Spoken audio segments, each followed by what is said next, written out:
Soy de Yucatán, de un pequeño pueblo llamado Nacuche, en el municipio de Espita. Esta historia ocurrió hace unos 13 años, cuando yo tenía apenas 7. En aquel entonces solo la mitad del pueblo tenía electricidad, y nosotros vivíamos en la parte que no. Nuestra casa estaba rodeada de puro monte, un lugar lleno de misterio y antiguas tradiciones. Mis abuelos solían contarme algo sobre el llamado chapán, un ritual que se realizaba en sus tiempos. En aquellos días todo el pueblo estaba rodeado de monte, y para protegerse colocaban una cruz bendecida por el padre a la entrada del bosque. Cada que alguien iba de cacería o a la milpa, debía dejar 12 piedras en señal de respeto. Además, de vez en cuando realizaban recorridos nocturnos para bendecir nuevamente la cruz, y así evitar que los dueños del monte o los brujos se acercaran al pueblo. Con el tiempo dejaron de hacerlo, y desde entonces comenzaron a ocurrir cosas extrañas, especialmente en los meses de octubre. Se escuchan ruidos inquietantes, gritos, cadenas arrastrándose, y el temido Huayquequen, una figura legendaria descrita como un hombre con cabeza de cerdo. Mis hermanos nunca creyeron en estas historias, hasta que nos tocó vivir algo que jamás olvidaremos. Una noche, como no teníamos electricidad, encendimos una vela para alejarnos del miedo. Era medianoche cuando los perros comenzaron a ladrar sin parar, con un tono desesperado.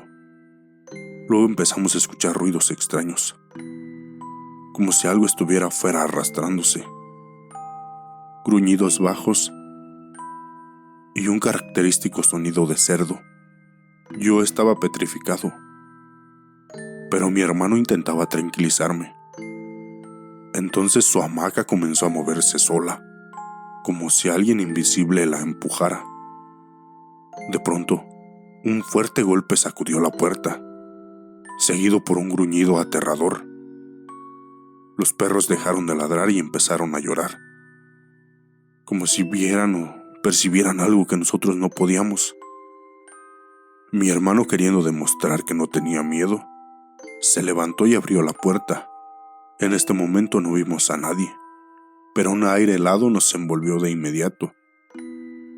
Este viento frío y pesado es conocido en nuestra tierra como mal viento, una señal de que algo sobrenatural está cerca. Aquella noche no pudimos dormir. Desde entonces mis hermanos y yo jamás volvimos a dudar de las historias de nuestros abuelos. Quizás el chapán era más que una tradición. Tal vez era la única barrera entre esas cosas y nosotros. Yo nunca he tenido un encuentro con lo paranormal, pero en mi familia sí hay historias que ponen los pelos de punta. Una de ellas tiene que ver con mi tío y algo que ocurrió hace unos años. Algo que aún lo deja pensando cada vez que lo recuerda. Mi tío vivía en un ranchito en un estado del norte del país, aunque no recuerdo exactamente en qué parte. En aquel entonces su casa estaba en medio de un campo, rodeada de terrenos vacíos. Solo tenía un vecino cercano.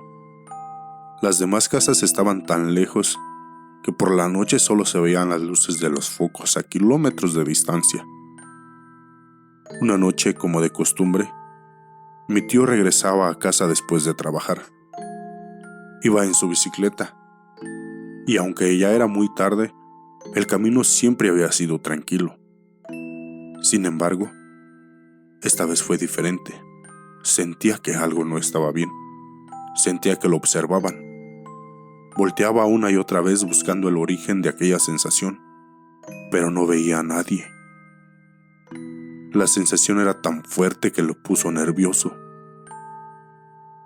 Al llegar a las cercanías de su casa, decidió mirar alrededor una vez más, y fue entonces cuando en el tejado de la casa de su vecino miró una criatura extraña. Su figura era oscura, y lo que más destacaba eran sus ojos grandes alargados como en forma de pera. No hizo el menor intento de acercarse para averiguar qué era. El miedo lo tenía inmóvil. La criatura no se movía, pero lo seguía con la mirada como si lo estuviera estudiando. Mi tío entró rápidamente a su casa, cerró la puerta y trató de calmarse, aunque sabía que aquello seguía ahí afuera. Con cuidado se asomó por las ventanas, esperando que hubiese desaparecido, pero no. La criatura seguía ahí, inmóvil, con esos ojos penetrantes clavados en él. El miedo no lo dejaba dormir. Pensaba que si cerraba los ojos esta cosa podría entrar y atacarlo. Ya fue muy tarde en la madrugada cuando el cansancio fue más fuerte y en algún momento se quedó dormido. Al amanecer, un golpeteo en el portón lo despertó de golpe.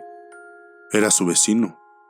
Mi tío pensó que algo malo había pasado, pero al abrirle se encontró con su vecino emocionado, casi eufórico. Entre palabras atropelladas le contó que había encontrado algo en su patio, lo cual era una olla llena de oro. Mi tío, incrédulo, lo acompañó para ver si era cierto. Y efectivamente, ahí estaba una olla antigua repleta de oro. Su vecino no tardó en venderlo y con la venta obtuvo una buena cantidad de dinero.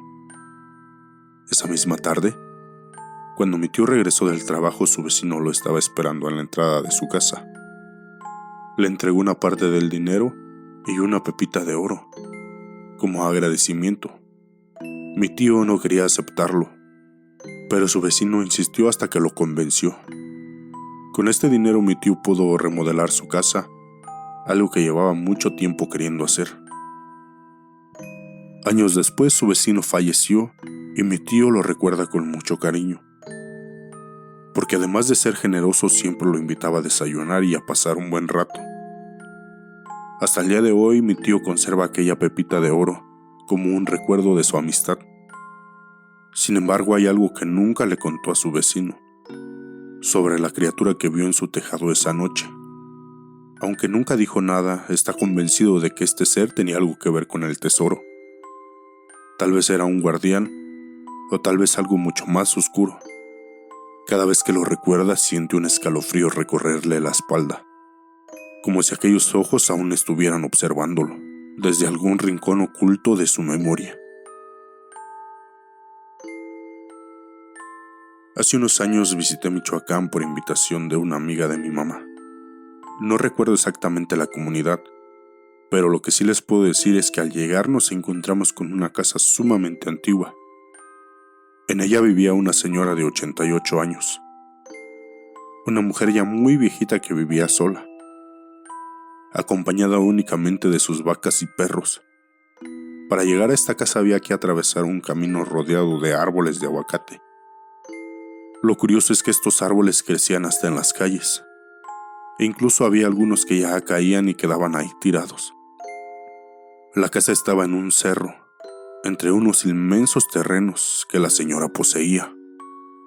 Recuerdo que nos decía con orgullo que hasta donde podíamos ver, todo eso era suyo. Ella vivía completamente sola. Nunca tuvo hijos ni pareja, y dentro de su propiedad había un hermoso ojo de agua. Lo más extraño de todo es que no había señal telefónica. No había relojes y la luz era escasa. Cuando comenzaba a oscurecer era como una señal para ir a dormir. La gente se acostaba muy temprano, alrededor de las 7 de la noche. La primera noche que pasé ahí fue algo extraña. Toda la casa crujía con cada viento. Y había un olor muy raro que no podía identificar. O lo más inquietante de todo fue que por momentos el cielo se teñía de un color rojo brillante. Una prima que estaba conmigo esa noche, volteamos a mirarnos muy preocupados. Al principio pensamos que podría tratarse de brujas, ya que los perros no paraban de aullar. Pero no, este fenómeno continuó durante toda la noche.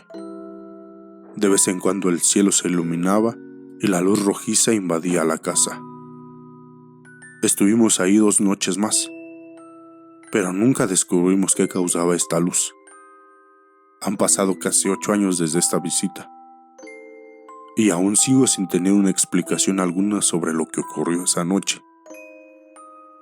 Aún trato de investigar con personas que conocen la zona, pero aún no hallo ninguna respuesta. Mi mamá me contó una historia ocurrida en la localidad donde ella nació. Una noche organizaron un baile que duró hasta el amanecer. Uno de los asistentes se emborrachó tanto que al terminar decidió volver a pie a su casa, a pesar de que ya era en la madrugada. Para llegar tenía que atravesar un camino de terracería solitaria y oscura, rodeado de maleza. Según mi mamá, mientras este hombre caminaba tambaleándose, de pronto vio entre los árboles a una mujer de belleza deslumbrante, con cabello largo y un vestido blanco. No podía distinguirle el rostro. Intrigado, trató de llamar su atención, pero ella lo ignoraba y siguió avanzando. Él insistió. La siguió con la esperanza de que le hablara. Llegó un momento en el que la mujer se detuvo y volteó hacia él. Ahí fue cuando se llevó el susto de su vida, ya que la mujer no era humana, sino que tenía la cara de un caballo, con los ojos rojos y un aspecto aterrador. El hombre, preso del pánico, intentó correr, pero el alcohol le impedía moverse con agilidad y caía constantemente. Gritó pidiendo ayuda, pero la música del baile seguía, tan alta que nadie pudo escucharlo. Fue hasta que el baile terminó que escucharon sus gritos y corrieron todos a ayudarlo. Pasando el incidente, le contó a mi mamá lo sucedido. Quedó tan impactado que este hombre se enfermó a los pocos días, y a partir de entonces dejó de beber. Mi mamá también menciona que tiempo después mi abuelo caminó cerca de un ojo de agua en la misma localidad y vio a una mujer bañándose de cuerpo hermoso y un cabello largo. Al tratar de acercarse a ella, giró la cabeza y lo que vio fue lo mismo que aquel borracho. Reveló la cara de un caballo que lo miraba con unos ojos rojos llenos de ira. Mi abuelo salió corriendo hasta llegar a la casa. Te contaré una historia que me narró mi suegra. Ocurrió cuando aún ella era niña y vivía en un ranchito de Michoacán. Su papá solía viajar a Morelia con frecuencia para vender productos y así mantener a su familia. Como en este tiempo no disponían de carretera ni caballo, hacía una gran parte del trayecto a pie. Salía de madrugada cuando todavía estaba oscuro y regresaba de noche, recorriendo el camino que lo llevaba de la carretera a su pueblo. Una noche el papá de mi suegra llegó a casa visiblemente alterado. Su esposa, sorprendida, le preguntó que qué pasaba y por qué lo veía tan agitado. Con la voz temblorosa le respondió: «Vi al diablo, mujer». Ella pensó que tal vez había estado bebiendo, pero él, muy serio, le aseguró que no y pidió que lo escuchara con atención. Contó que regresando de Morelia se encontró con una perra que acababa de parir unos cachorros. Según él, eran cachorros tan feos que incluso les dijo en voz alta: «¿Qué hijos tan feos tienes?». Pero a la vez sintió lástima de la perra. Así que sacó un taco que llevaba para su camino y se lo ofreció para que pudiera alimentarse. Luego continuó con su camino sin prestar más atención a la perra. Cuando estaba a punto de llegar al pueblo, escuchó claramente los cascos de un caballo acercándose. Por más que buscó con la mirada no logró ver nada. De pronto, vio a un hombre completamente vestido de negro, montado en un caballo también negro, con los ojos rojos como brasas ardiendo. El señor se hizo a un lado para dejarlos pasar, y el desconocido lo saludó con una voz muy profunda y tenebrosa: «Buenas noches». Mi suegro le devolvió el saludo algo incómodo. Entonces el extraño preguntó: «¿No vio a mi mujer y a mis hijos?». Desconcertado, el señor respondió que solo había visto a una perra recién parida con unos cachorros feos, a los que incluso les había dado un taco para comer. De pronto el hombre pareció interesarse y preguntó: «¿Por dónde mero están?». El señor le indicó que los había visto en medio del camino. Con eso aquel hombre arrancó su caballo a todo galope, no sin antes decirle gracias por haberles dado de comer a mi esposa y a mis hijos. Aterrorizado por la revelación de que esta perra y sus cachorros pudieran ser familiares de aquel, ser tan siniestro? El padre de mi suegra salió corriendo hasta llegar a su casa, temblándose del susto. Mi suegra cuenta que al día siguiente toda la familia decidió mudarse del pueblo, sin intenciones de volver jamás. Buenas noches, ¿qué tal les parecieron las historias de esta noche? Espero que les hayan gustado, ya saben que es de mucha ayuda si las comparten, si dejan su like, si comentan. Y más importante aún, si tú tienes una historia paranormal, alguna cosa rara, haz favor de compartirla conmigo, para así narrarla en el canal y hacer crecer más este proyecto. No te olvides que estamos en todas las redes con el mismo nombre, Un Lugar para el Mal. Y muchas gracias, nos escuchamos hasta la próxima.